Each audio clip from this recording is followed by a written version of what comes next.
성도 여러분 안녕하십니까? 비고드 제자사역, 비고드 제자사역에서 여러분들을 대면에 만나는 굿뉴스 파노라마 시간입니다. 5번째 시간입니다. 지난 시간은 여러분들과 같이 예수 그리스도 또 우리들이 누구인가 그 출생의 비밀을 좀 따져봤어요. 말하자면 우리의 근본이 누구이며 이렇게 그리스도이신 예수님과 어떤 관계가 있는지를 좀 자세히 살펴보는 시간을 가졌습니다. 그러나 이제 우리는 또 한 번 더 이게 출생의 비밀에 그렇죠. 그것을 조금 더 다른 쪽으로 우리가 옮겨간다 그러면 이것은 뭐냐면 어떤 그 근본되는 말하자면 더 깊은 의미, 그보다 더 깊은 의미를 좀 따져볼 필요가 있는 시간을 갖습니다. 소위 기독교 안에는 굉장히 여러 가지 다양한 그런 교설들이 들어 있습니다. 그런데 어떤 교설들이든 다 그 교설이 진리라고 하는 반석 위에 설 때는 상당히 많은 변론과 논란이 있었던 것은 사실입니다. 그러나 기독교 역사를 통해서 가장 많은 피 흘림의 이런 이 희생을 피 흘림이라고 하는 희생을 전제로 해서 이렇게 오늘날까지 굳건한 이 교회의 매우 중요한 성서 진리로 반석까지 이루어진 이 진리를 따지라 그러면 두 가지를 볼 수가 있겠습니다. 그 첫째는 무엇인가 하면 삼위일체에 관한 이야기죠. 성삼위 하나님이다 하는 그런 이야기. 두 번째는 어떤 것인가 하면 예수 그리스도를 믿음으로 말미암아 우리가 구원에 들어간다. 오직 예수님이다 하는 이 공과였습니다. 그래서 이 두 공과는 이것을 이렇게 이 성경 속에서 발견하고 찾아서 교회 안에서 여러 이런 성도들에게 이 교수를 나눌 때에 나라에서만 아니라 교회 안에서도 상당히 많은 논란과 핍박을 받으면서까지 이것이 이 반석 같은 그런 그 진리 위에 서게 됐다는 사실을 여러분들은 잘 아실 것입니다. 그런데 이제 지난 시간에 우리는 출생과 관련되는 우리들의 예수님과의 관계를 깊이 이해하다 보면 예수님과 우리들의 관계를 이해하다 보면 꼭 완전히 이해해야 될 부분이 있죠. 그건 뭐냐면 더 깊이 들어가서 본질 하나님과 우리 사이의 관계에 대한 이야기가 되겠습니다. 그래서 이 이야기는 곧 이렇게 기독교 안에서 굉장히 많은 변론의 여지가 있었고 논란의 여지가 있었고 엄청난 피 흘림이 있었던 삼위일체라고 하는 이야기와 연관이 되겠네요. 삼위일체라고 하는 말씀을 여러분들에게 사실은 지난번 성소 이야기 때 제사장 사역, 그 다음에 멜기세덱 이때도 말씀드렸고 비고드 사역에서도 이미 전에 한번 삼위 하나님에 관한 이야기를 말씀을 드렸습니다. 그러나 오늘 저는 여러분들과 같이 세상의 많은 사람들이 하나님이 세 분이냐 아니면 하나님은 한 분이냐 이런 문제에 대해서 사실은 성도님들조차 답이 좀 곤란해요. 그리고 또 이렇게 가르치는 목사님들도 이 문제에 대해서는 상당히 많은 나름대로의 견해를 가지고 이야기하기 때문에 상당히 많은 혼돈이 있는 것도 사실입니다. 그래서 오늘은 예수님께 직접 이 문제에 대한 답을 질문하는 시간이기 때문에 간략하고 아주 심플하게 이 말씀을 여러분들에게 드려서 오늘 한번 여러분들에게 혹 이 문제, 삼위 하나님에 관한 삼위일체다 아니면 또 뭐 다른 이야기들이 있습니다만 이런 문제들에 대한 여러분들의 이해와 그런 그 개념을 좀 도와드리려고 합니다.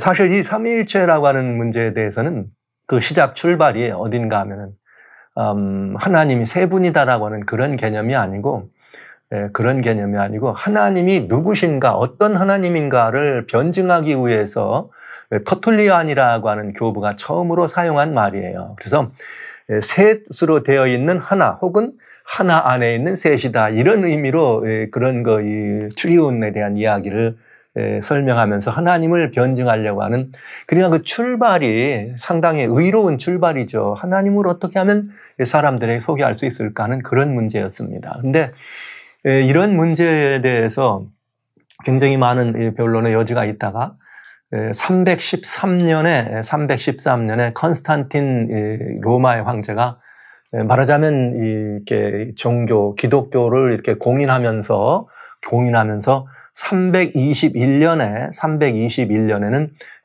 이렇게 소위 말하는 존경할 만한 태양의 날에 모든 법관들은 쉬어라 그러면서 일요일 휴업령을 내리게 됩니다.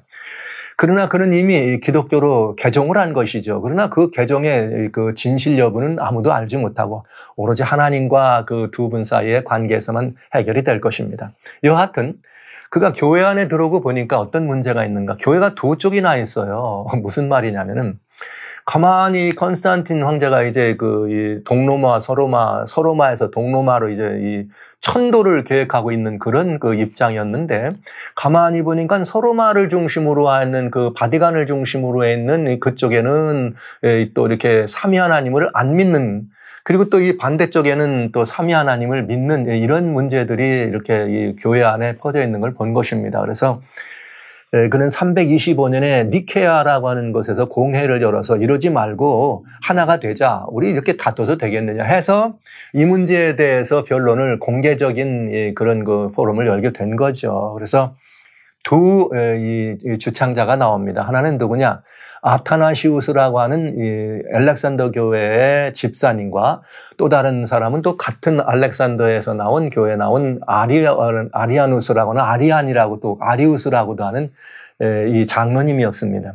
아리우스라고 하는 장로님은 주로 뭐 했는가? 예수님은 창조주가 아니라는 거죠. 예수님은 피조물이다. 즉 예수가 피조물이라는 말은 무슨 말이냐면 언젠가 예수님은 존재하지 않았던 적이 있다. 그런데 어느 날 아버지 하나님께서 그를 이렇게 만드셨으니까 그는 피조물이다. 이런 의미로 얘기한 것입니다. 아타나시우스는 이와는 반대로 아니다. 예수 그리스도는 성경대로 하나님으로부터 아버지 하나님으로부터 발현했다. 이렇게 현현했다. 이런 의미의 이야기를 하면서 우리는 이 예수님은 아버지 하나님과 동형 본질이다.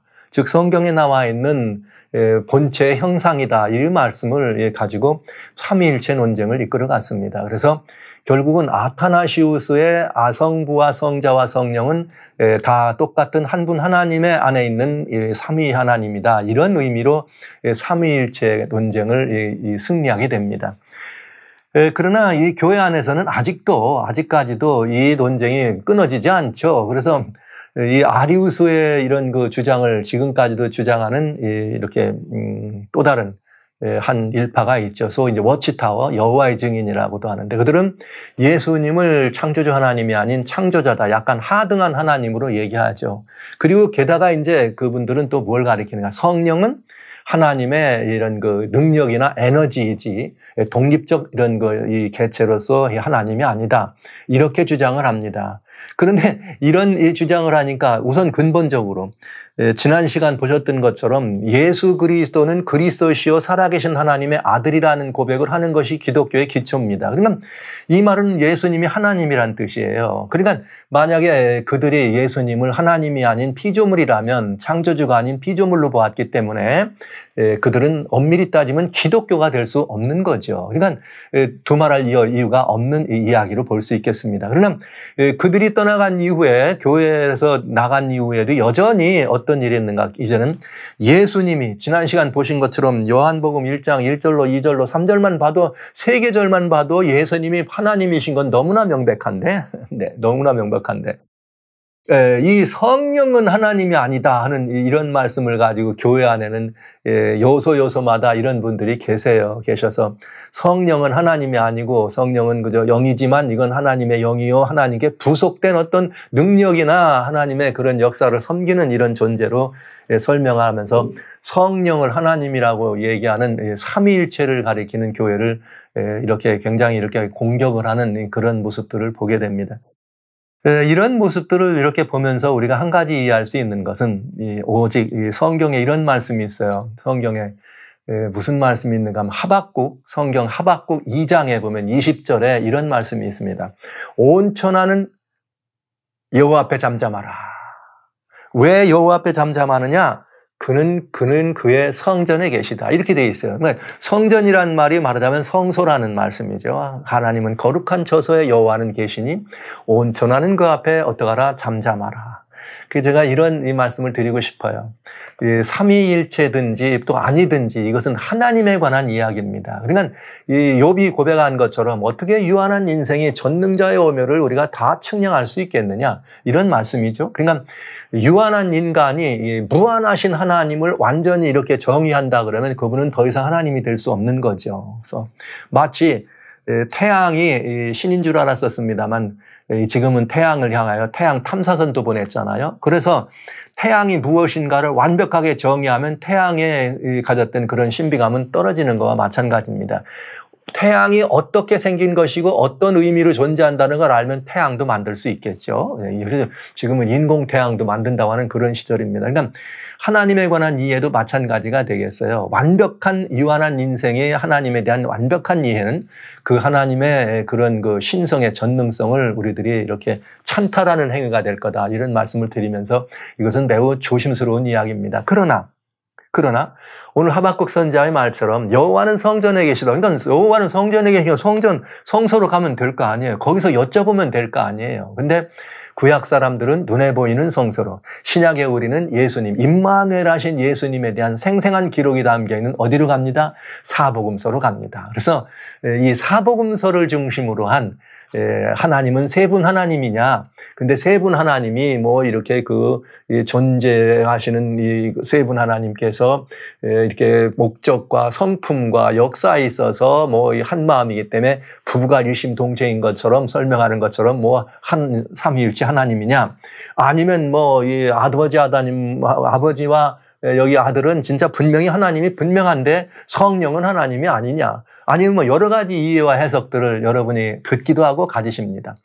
또 특별히 그리스도인들은 또 이렇게 아니라고 하는 성경에 여기 이렇게 돼 있지 않느냐 얘기하는 성경을 가지고 오면 금방 껌뻑 넘어가지고 막 믿음이 흔들리는 이런 경우를 많이 보게 되죠. 그래서 여러분 모두가 이 문제에 대해서는 궁금하지만 명쾌하게 이렇게 뭐라고 한마디로 하지 못하는 것을 알고 있죠. 그래서 저는 여러분들에게 매우 심플하고 간결하지만 정리를 해드리려고 그래요. 그래서 여러분들이 어떤 개념을 가지고 하나님에 관한 이해를 가지시든 여러분도 하나님이 어떤 분인가에 대해서 아시는 한 계시된 성경만큼은 말씀을 드리고 이해가 돼야 되잖아요. 그래서 여러분들의 그런 이해를 온전히 도와드리는 시간을 갖기를 원하는 것입니다. 왜냐하면 그것은 아주 중요한 우리들의 신앙의 무엇인가요? 반석이요, 근본이니까요. 그러나 기독교 신앙에 예수님이 하나님이라고 하는 이것이 근간이라는 사실을 여러분 부디 잊지 말아 주시기를 바라면서 아버지 하나님과 성령 하나님 그리고 아들 하나님과의 이런 관계성에 대해서 오늘 우리 복음서가 보여주는 성전에 계신 하나님이 보여주는 이 말씀을 좀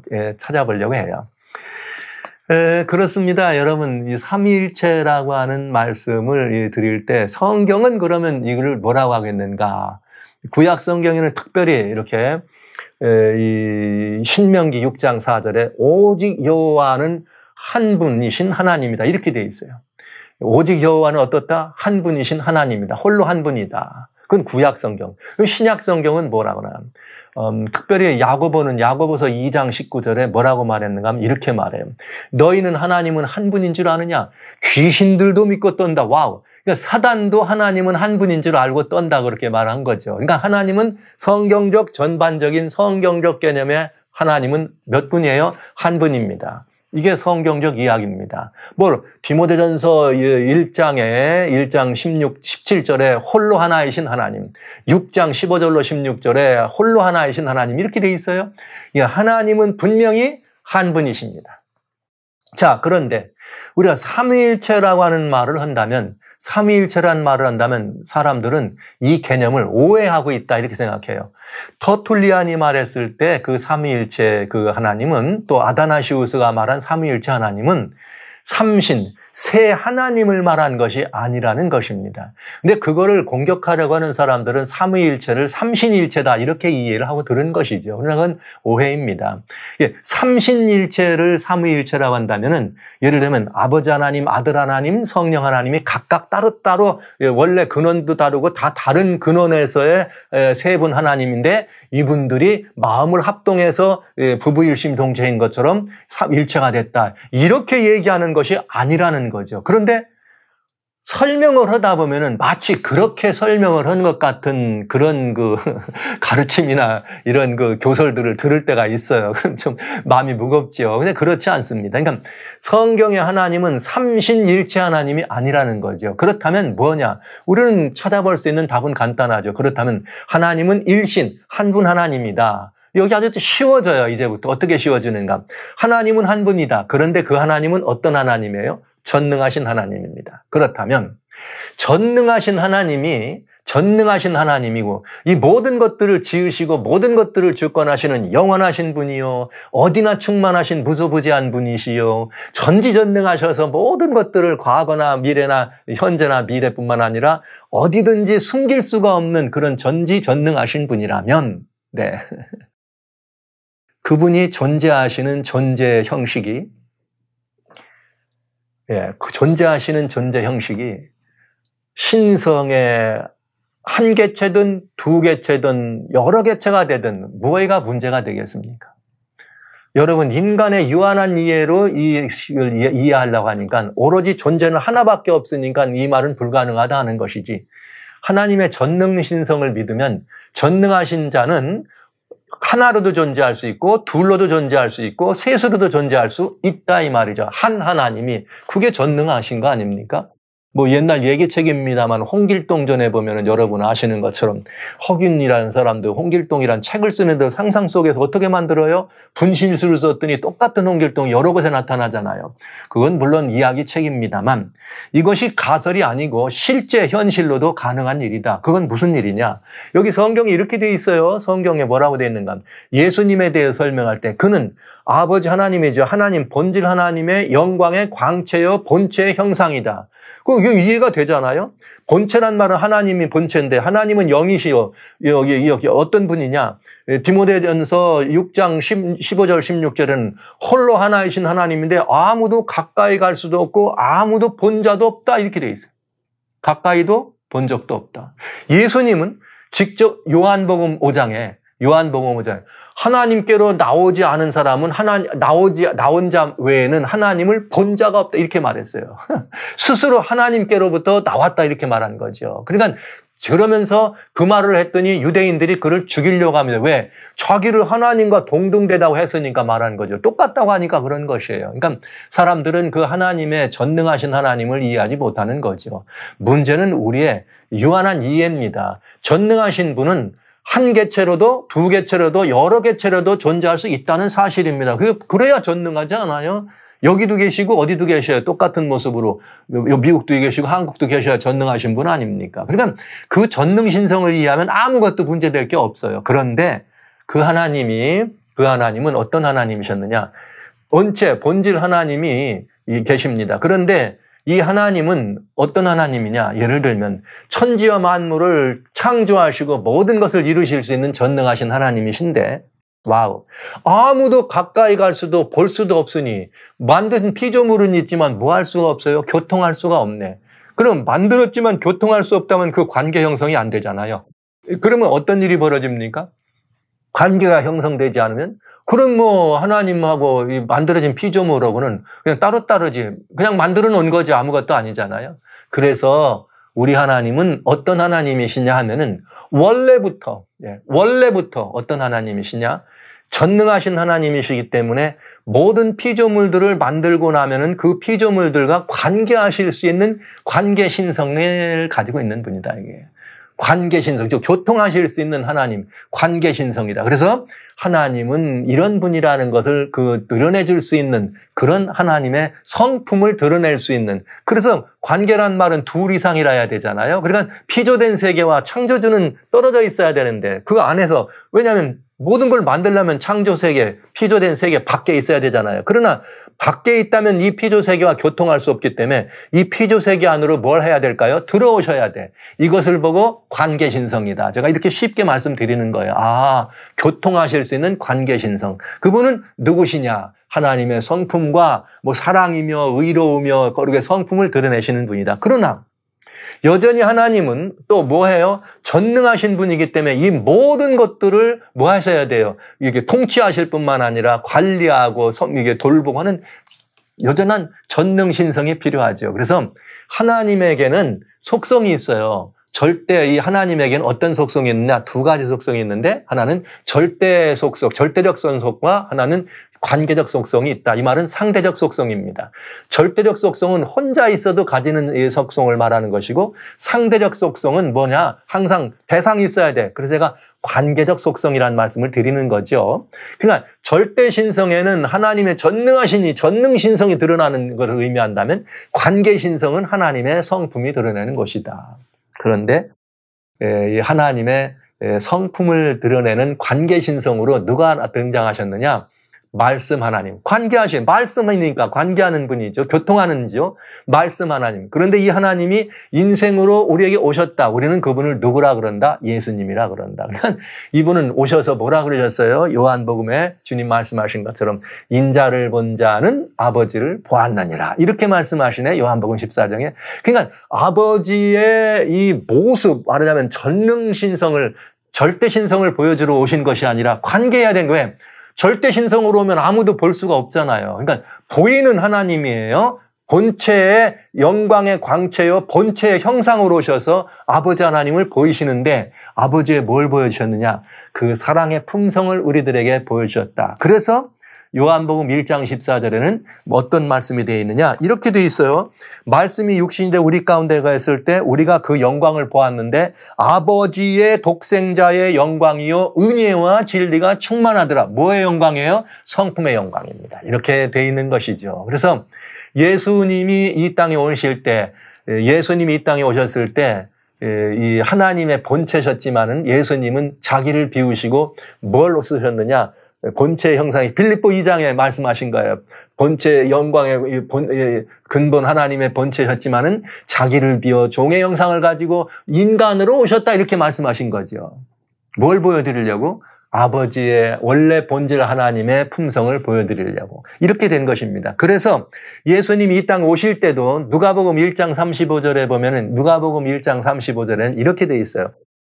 주님께서 이 땅에 오실 때에 성령이 내게 임하시고, 누가 임해요? 성령이 내게 임하시고, 지극히 높은 자의 능력이 내게 임하셨다. 그러니 이 나실 자는 누구라고?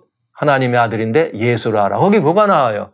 성령이 나오고, 아버지 하나님의 지극히 높은 능력이 나오고, 아들이 나오는 삼위의 역사가 거기 등장하는 걸 보잖아요. 이 말은 출발 이 땅에 하실 때부터 하나님은, 본질 하나님은 항상 함께 역사하신 하나님인 걸 알 수가 있다. 그런데 이제 아들 하나님인 예수님이 하나님이라고 하는 거는 아무 문제가 없는데 누가 문제냐? 그럼 성령이 문제다. 그런데 예수님이 직접 요한복음에 보면은 특별히 14장에 이게 제가 사복음이니까 요한복음에 특별히 14장에 예수님이 직접 이렇게 말씀하세요. 14장 16절에 이렇게 말씀하시네. 내 이름으로 무엇인 14장 16절 내가 아버지께 구하는데 그가 또 다른 보혜사를 너에게 주사 영원토록 너희와 함께. 와우.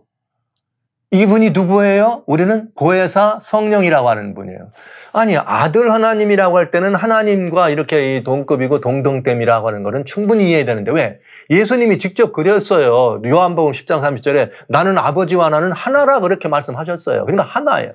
그래서 성령님은 누구시냐 이 말이죠. 이제는 문제가 되죠. 그런데 여기 똑같이 똑같은 요한복음에 예수님이 직접 말씀하시기를 또 다른 보혜사, 이 말은 내가 보혜사로 왔는데 누구를 위하여 이 인생들을 위하여 보혜사로 했는데 또 다른 보혜사가 너에게 오겠다. 그러니까 또 다른 보혜사 이름을 여기 17절에 그는 진리의 영이다 이렇게 말했습니다. 여기 26절에 보혜사 이렇게 말해요.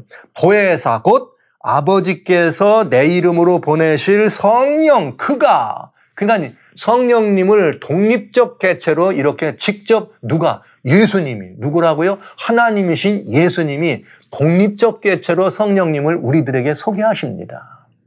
그런데 이 독립적 개체로 소개하시는데 이 성령님은 아까 먼저 말씀드렸죠. 하나님의 이 관계 신성이 아닌 또 다른 무슨 신성이 있다?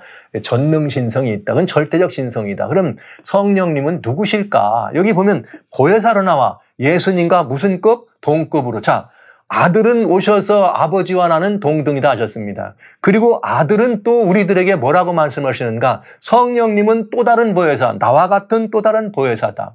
여기 뭐 두 절만 한 게 아니에요. 여기 15장 보실까요? 15장에 보면 15장의 26절에도 또 그렇게 나와. 뭐라고 나와 있느냐? 이렇게 내가 아버지께로서 너에게 보낼 보혜사, 곧 아버지께로서 나오시는 진리의 성령, 이렇게 돼 있네요. 그러니까 아버지께로부터 나오는 진리의 성령이다. 그러니까 여러분, 우리는 이런 표현을 해요. 하나님이 신을 보내사, 이런 표현을 하잖아요. 그러니까 하나님의 신을 보내셨단 말은 여기 말한 것처럼 아버지께서 나오시는 성령이다, 진리의 성령이다, 이렇게 이해하시면 되겠어요. 그런데 보세요. 여기만이냐? 아니에요. 너무나 자주 16장에도 여기 뭐라고 돼 있는가? 이렇게 돼 있네. 여기 굉장히 중요한 말씀을 하셨죠. 16장 7절에 보면 내가 가는 게 유익이야. 내가 가지 않으면 너희는 이거만큼 못해. 그러나 내가 가가지고 뭐라고 하냐면 떠나가는 것이 너에게 유익인데 떠나가지 아니하면 보혜사가 너에게로 오지 않아. 내가 가면 너에게 와가지고 그가 어떤 일을 할 것이다 라고 얘기하면서 보혜사 성령에 관해서 또 설명해 주신대요. 그런데 보혜사 성령을 여기 16장 13절에는 진리의 영이 오시면, 이렇게 진리의 성령이 오시면 그가 너희를 모든 진리 가운데로 인도하겠다. 이게 어떤 분들은 이래요. 여기 뭐 진리의 성령이다 이런 말씀을 다 뭐 원어는 이렇게 되어 있습니다. 이렇게 하면서 막 설명을 하거든요. 그러나 중요한 건 이것입니다. 원어가 어떻게 되어 있습니다. 이런 말씀 들었지만 전부가 다 여기 성령님에 대해서 뭐라고 쓰느냐? 그라고 하는 명사를 썼다 이 말이죠. 그러니까 이 독립적 개체인 것을 우리는 알 수가 있는 거예요. 여기 그래서 독립적 개체로 이 성령님을 묘사하고 있다는 것을 알 수 있으면서 아까 예수님이 태어나실 때도 누가복음 1장 35절에 어떻게 해요? 성령이 너를 덮으시고 지극히 높으신 자의 능력이, 그러니까 하나님의 성령이 능력이라고 하는 말은 벌써 맞지 않아. 왜? 여기 성령과 하나님의 지극히 높은 자의 능력을 구분해 놨잖아요. 그리고 나실 자 곧 그 아들은 예수라 하라. 그러니까 아버지와 성령과 같이 등장하는 것을 알 수가 있다. 그러니까 예수님이 이 땅에 오실 때 관계신성으로 우리한테 오셔서 아버지를 보내는 사랑의 성품으로 오셨을 때 그는 육신을 쓰였을 때는 뭘 영향을 받아요? 시공간의 영향을 받습니다. 그러니까 이 하나님께서 이 땅에 오셨을 때, 이 말씀 하나님이 이 땅에 육신으로 오셨을 때 늘 누가 그를 이렇게 같이 동행하십니까? 성령 하나님께서 그와 동행합니다. 그래서 침례를 받으실 때도 여기 마태복음 3장 16절로 17절에 뭐라고 되어 있는가? 예수님이 침례를 받았더니 하늘에서 문이 열리면서 성령이 비둘기같이 임하네요. 성령이 비둘기같이 쫙 임하면서 17절에 쫙 하늘에서 음성이 나오는데 뭐라고 나옵니까? 이는 내 사랑하는 아들이여 기뻐하는 자라. 거기에 아버지의 음성이 들리고 성령이 비둘기 같은 형상이 임하시고 아드님이 침례를 받으면서 메시아의 사역의 시작을 알리는 순간을 봅니다. 와우. 그런가 하면 누가복음 4장에는 무슨 말이 나오죠? 성령께서 예수님이 침례를 받으셨더니 성령께서 예수님을 이끌어서 사단의 시험받는 곳까지도 이끌어서 성령의 뭐가 필요해요? 성령의 권능과 능력을 주님이 입어서 마치 함께 동행하시면서 성령의 이끄시는 대로 그 역사를 이루는 것을 알 수가 있습니다. 그런데요, 이렇게 사시는 예수님이에요. 이렇게 사셨던 예수님이 돌아가실 때 어떻게 됐는가? 여기 놀라운 말씀이 있어요. 히브리서 하나님 말씀 9장 14절에는 히브리서 하나님 말씀 9장 14절에 오늘 제가 성경을 많이 읽어요. 그러나 주로 이 복음서에 나와 있는 말씀을 읽지만 혹간 이 밖에 있는 말씀을 제가 이렇게 좀 찾아서 말씀드리려고 합니다. 히브리서 9장 14절에는 이렇게 돼 있네요. 하물며 영원하신 성령으로 말미암아 성령 안에서 흠없는 자기를 하나님께 드린 그리스도의 피다. 와우. 예수님이 십자가에 달아 돌아가실 때도 아버지 하나님께 예수님이 드려지실 때 누구 안에서 이 일이 이루어져요? 성령님 안에서 일이 이루어집니다. 이게 삼위 하나님의 놀라운 그런 이 모습을 우리는 볼 수가 있는 거죠. 그렇다면 여기 말씀하시는 이 삼위라고 하는 이 말씀은 일신 한 하나님이신데 신성의 세 개체로 존재하셨다. 신성의 세 개체로 역사하셨다. 이 말인 것입니다. 그러니까 신성의 별도의 개체를 보고 우리가 이분도 하나님이다 이렇게 말할 때 틀림이 없어요. 별로 큰 그거는 지장 없겠죠. 왜? 하나님이 한 분 하나님이시니까. 예수님만 오셔가지고 나는 아버지와 동등이라고 하시는 것이 아니라 성령께서도 누구로요? 하나님의 보내신 신으로. 만약에 보라고 하나님이 보내시지 않았느냐 성령은. 그러니까 성령은 하나님이 아니고 하나 여호와의 신일 뿐이다. 그렇다면 여기 요한복음에 보면은 요한복음에 그냥 많이 나와 있지만 5장과 6장에 특별히 보내심을 입은 자 누가 누구를? 예수님을. 예수님이 자기를 아버지 하나님께 보내심을 입은 자, 하나님의 보내신 자. 나는 하나님의 보내심을 입어서 너에게 와가지고 보내심을 입지 않았으면 하나님을 본 자가 예수님도 보내심을 입었네요. 그러면 예수님이 하나님이 아니란 말이 되겠네요. 그러니까 이게 뭐냐? 일신 한 분 하나님이시지만 그 신성의 개체가 역사하시고 존재하실 때 새 개체로 존재하실 수 있는 것입니다. 전능하신 분이기 때문에. 그러면 일신 삼체로 존재하시는데 한 하나님이 세체로 존재하시는데 어떤 개체든지 다 하나님이에요. 같은 분이에요. 동등되는 분이란 말이죠. 이렇게 되면 삼위일체에 관한 이해가 훨씬 더 여러분들에게 좀 수월할 수 있다 생각을 합니다. 즉 지금까지는 삼위일체를 삼신일체로 봤기 때문에 다양한 오해가 생겼습니다. 그러나 삼위일체는 삼신일체가 아니고 일신 한 하나님인데 그 존재의 형식이 새 신성의 개체다. 그러니까 새 신성인 것이에요. 아들의 신성으로 성령이라고 우리가 부릅니다마는 그런 하나님의 전능 신성으로 이렇게 우리들과에 찾아오시고 역사하실 때 이 모든 것들, 그러니까 창조 때도 하나님의 신은 수면을 운행하니라 할 때에 성령께서는 수면을 운행했다 하실 때 뭐 하시는 거예요? 본체 하나님은 계시고 아들 하나님, 말씀 하나님이 빛이 있으라 명하시고 그러면 또 누가 역사하는 거예요? 성령 하나님은 어떻게 하고요? 수면을 운행하면서 빛을 이런 어마어마한 전능신성의 역사가 있는 것을 보게 된다 이 말씀이죠. 그분은 거대한 역사만이 아니라 예수님이 이 땅에 임마누엘로 오실 때 태어나실 때도 함께 하시고 또 그리고 그분은 어떻게 하신 거예요? 십자가에 달려 돌아가실 때도 함께 하신 것을 알 수가 있는 것이죠. 어디 또 그뿐입니까? 그 이후에도 여기 고린도후서 13장 13절에 보면은 우리 늘 우리의 인생을 축복하고 인생을 이렇게 은혜를 줄 때도 아버지 하나님의 은혜와 아들 하나님의 사랑과 성령님의 교통이라고 하면서 성부, 성자, 성령을 활용하잖아요. 이야기하잖아요. 그런데 중요한 건 마태복음 28장에 예수님이 직접 뭐라고 말했는가? 너희는 어디 온천에 가서 복음을 전파하고, 그죠? 그 다음에 뭐라는 거예요? 모든 족속을 제자 삼아 아버지와 아들과 성령의 무엇으로? 이름으로 이렇게 돼 있네. 와, 예. 그러니까 여기 분명히 이 신성의 삼위가 존재하는 것을 알 수가 있다. 직접 예수님이 말씀하셨으니까요. 여기 복음서 안에 예수님이 직접 그렇게 말씀하셨으니까 이건 뭐 틀림없는 얘기가 되겠네요. 아하. 그렇다면 이거는 일신 한 하나님이시지만 새 신성의 새 개체로 존재하셨는데 우리는 그걸 아버지 하나님, 아들 하나님, 성령 하나님으로 하나님을 소개하기 위해서 우리들은 그렇게 호칭한다. 왜? 하나님의 이름으로 이렇게 이 모든 일을 이루니까요. 이렇게 이해하시면 일신 삼체의 개념으로 이해하셔서 이것이 삼위일체다. 즉 하나 안에 있는 셋이다. 셋이 하나로 된 셋이 아니라 하나 안에 있는 셋이란 그런 개념으로 삼위일체를 이해하셔서 다른 이런 그 어떤 개념을 가지고 그냥 막 이렇게 저렇게 주장하고 그냥 막 이렇게 열을 올리고 그런 일은 안 하셨으면 좋겠어요. 왜? 하나님은 전능하신 분입니다. 그렇기 때문에 전능하신 하나님이 한 개체로 존재하시든 신성의 두 개체든 그건 우리의 몫이 아니야. 하나님 몫이지. 근데 왜 삼위를 존재하실까? 이 개체로, 새 신성의 개체로 존재하실까? 그거는 전능하신 분이, 전제하신 분이 보시기에 그것이 가장 뭐하니까? 완벽하니까. 누구에게? 피조물과 교통하고 피조된 세계를 돌보시는데 그게 가장 완벽하다고 생각하셨기 때문에 그러시는 거 아니겠어요? 왜 우리가 하나님은 여러 개체입니까? 넷이면 어떻고 백이면 어때요? 하실 수 있습니다.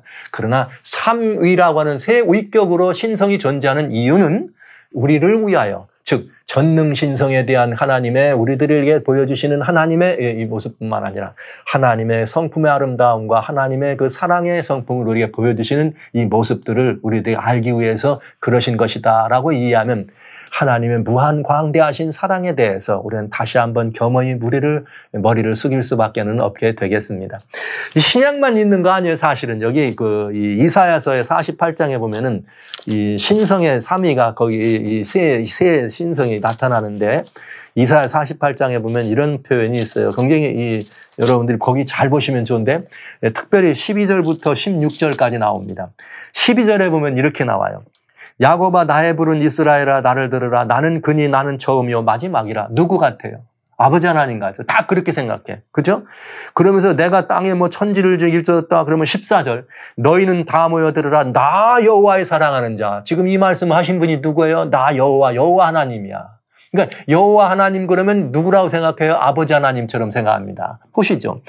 그리고 얘기하시면서 나 곧 내가 말하였고 내가 그를 인도했다. 그러나 16절 너희는 내게 가까이 나와 이 말을 들으라. 내가 처음부터 그것을 비밀히 말하지 아니하였나니 그 말이 있을 때부터 이게 말이란 말이 나오면 말씀 하나님 여러분 떠올라야죠.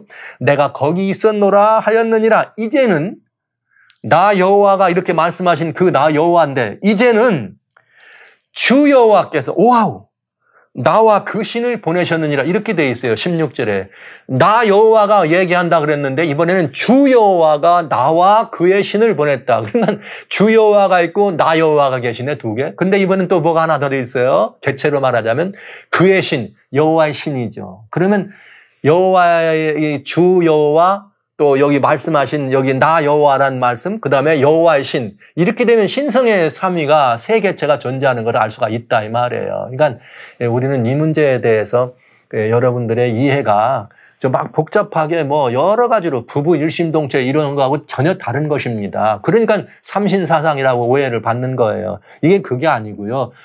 그런 개체가 아니고 한 하나님이 여호와는 한 분이십니다. 한 하나님이 그 존재와 그 역사와 그 모든 형식에 있어서 새 신성의 개체로 존재하신다 이거예요. 다 한 분 하나님이에요. 동등된 분들이에요. 그래서 예수님이 직접 자신이 아버지와의 관계를 설명하실 때 요한복음 10장 30절에 나와 아버지는 하나니라. 그러니까 아버지와 아들이 합동입니다. 그런데 이 아들이 성령님을 보고 또 다른 보혜사라 나와 같은 보혜사라 그랬어요. 그러니까 성령과 예수님이 합동입니다. 그러면 성령과 아버지도 하나가인 것이죠. 이렇게 해서 삼위일체라고 하는 개념이 일신삼체라는 개념 안에서 이해가 될 때 우리는 충분히 이해할 수 있다. 다시 말씀드립니다. 문제는 하나님의 전능하심이 인간의 유한한 이해로 이해가 안 되는 것이 문제죠. 그러나 하나님께는 아무 문제 아닙니다. 전능하신 하나님이 여러 개체를 존재하신다 한들 그게 뭐가 문제겠어요. 그러나 그분이 새 신성으로 존재하실 때는 그만한 이유가 있다. 왜냐? 그분의 사랑을 가장 잘 우리들에게 보여주시는데 삼위가 가장 완벽했기 때문에 그러신 것이다. 이렇게 이해하면 우리는 근심될 것도 오해될 것도 없습니다. 사랑하시는 성도 여러분, 예수 그리스도는 본질 하나님의 본체의 형상이요 영광의 광채이십니다. 그러나 그 주님과 본질과 동등될 것을 여기지 않고 우리와 같은 인생이 되셨습니다. 와, 왜? 관계를 위해서요. 하나님과 우리 사이의 교통을 위해서. 그 예수님이 성령님에 대해 말할 때 또 나는 간다. 그러나 이제 또 다른 나와 같은 또 다른 보혜사가 와서 너희와 함께 할 것이라 성령님에게 우리를 부탁하셨습니다. 사랑하신 성도 여러분, 이 엄청난 하나님의 위대하신 사랑, 세 분 하나님이 아니라 한 분 하나님이 이런 역사를 이루시는데 새 신성으로 역사하셨다는 사실을 여러분 기억하시면서 이렇게 우리가 삼위일체라는 표현을 쓰지만 이것이 하나님을 소개하고 이야기하기 위한 변증하기 위해서 만들어낸 이 용어이지 뭐 성경에 삼위일체라는 말이 있어서 한 건 아니다. 그러나 삼위일체의 원래 뜻은 삼신일체가 아니고 새 위격이란 말이에요. 신성의 삼위, 새 위격이란 말입니다. 그래서 동등된 신성의 삼위, 새 개체를 설명한 것이라는 말씀을 여러분들이 꼭 이해해 주시면 삼위일체에 대한 논란과 변론의 여지가 좀 사라지지 않을까 생각을 합니다. 이 삼위일체 논쟁은 워낙 오래된 것이고 여전히 존재하는 것이기 때문에 이렇게 말씀을 드리고 여러분 이해하셨다 할지라도 또 문제가 생길 수 있습니다. 그러나 오늘 이런 개념에서 우리 같이 정리하시면 이 비고도에서는 이런 개념으로 이 삼위 사상을 일신삼체라는 그래서 한 하나님인데 새 신성의 개체로 존재한다는 이것으로 성경에 있는 말씀 그대로 우리가 다시 살펴보는 것으로 삼위일체에 관한 이야기를 말씀드리면서 하나님이 어떤 분이신가 하는 성품의 이야기가 아니라 하나님의 존재에 관한 이야기, 근본에 대한 이야기를 하면서 이것이야말로 진짜 그 출생의 비밀보다 더 깊은 존재의 비밀이다. 모든 인생이 이 사실을 깨달을 때 하나님의 위대하심과 그 하나님의 놀라운 사랑을 우리는 더 깊이 이해할 수가 있겠습니다. 그래서 여러분 전능하신 하나님을 섬기시고 하나님의 사랑의 품에 여러분을 절대적으로 맡기실 때 우리는 아무런 오해되지 않고 이 삼위 하나님의 놀라우신 사랑 안에서 우리가 함께 더불어 머물러 큰 기쁨을 누리는 역사를, 영광을 누리게 되겠습니다. 온 천하는 여호와 앞에 잠잠하라. 그는 그의 성전에 계시니라. 오늘 저는 이 하나님의 성소, 계시로 기록된 하나님의 성소인 사복음을 통해서 우리 삼위 하나님에 관한 이야기를 잠깐 살펴봤습니다. 그러나 이것도 완벽한 이야기는 아니라는 것, 전능자의 오묘를 우리는 측량할 수 없습니다. 그러나 이렇게 해서 그 하나님을 계시된 범위 정도에서 이해하고 돌보는 시간을 가졌습니다. 성도 여러분, 이제부터는 이 근거에, 이 놀라운 사랑과 섭리의 근거에서 이제 이 안에 들어있는 엄청난 하나님의 사랑 이야기를 여러분과 같이 하나씩 하나씩 밝혀보는 시간을 갖도록 하겠습니다.